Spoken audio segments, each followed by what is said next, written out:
ask the question. She doesn't ask the question, Elisha is bound to do something. Elisha has influence in heaven.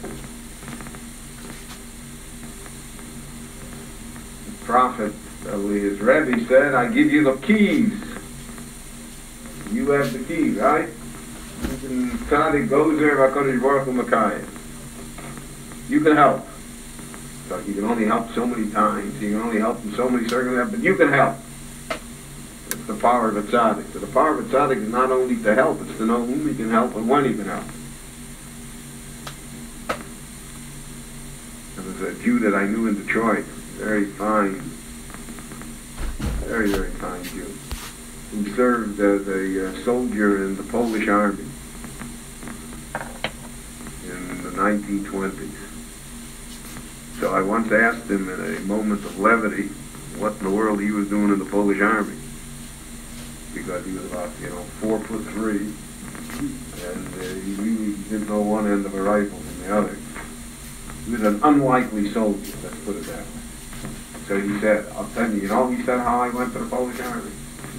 He said, I went to the Chafetz Chaim for a bracha and not to go to the army. The guys in the yeshiva, when they drafted, in the 1920s, there were no exemptions. Everybody had to go to the Polish army. Poland had one of the largest standing armies in Europe.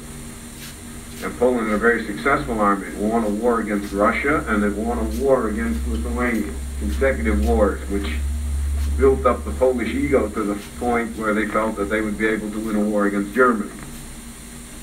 And that's why they behaved with all the arrogance that they did in the 1930s towards Germany. In any event, so the yeshiva guys would go to the Chafetz Chaim to get a bracha. Not to have to go to the army. He said, I came to the Chafetz Chaim. The Chafetz Chaim looked at me. He says, look, there's ein Yiddische Soldat name. There have to be Jewish soldiers also. And he was drafted.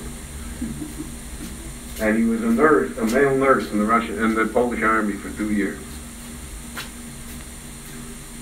So he said, all of my life I wondered, what in the world, what did he see here?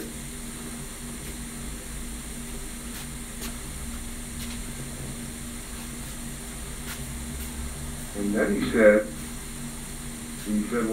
that's how I was saved when the Germans came. He said, because when the Germans came, the Poles, when the war broke out, the Poles called up all the reserves, so they called him up as well.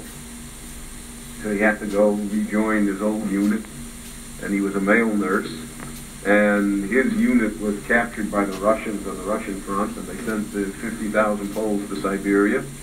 And then in 1941, when Russia was attacked, and they became allies with England, so England forced Russia to release all the Polish soldiers. That's how Menachem Begin came to Palestine. He was also in the Polish army, and he was in Siberia with all the other Polish prisoners.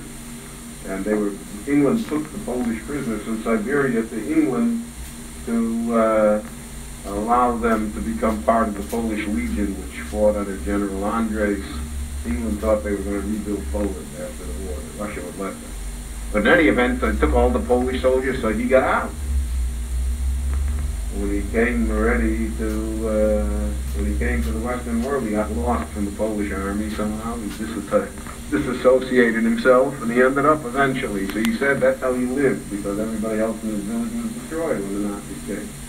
But he said when the Chafetz Chaim told him that, he said he had a heart attack. All the time told him they have to be Jewish soldiers too. Like you can't do anything for him. So the power of a tzaddik is to know when and where and whom. So here the Novi Elisha, he has to do anything. He has to do something for it. He cannot stand idly by. Vayomer Eleo Elisha Mo'eh Selo. What can I do for you? Which is the natural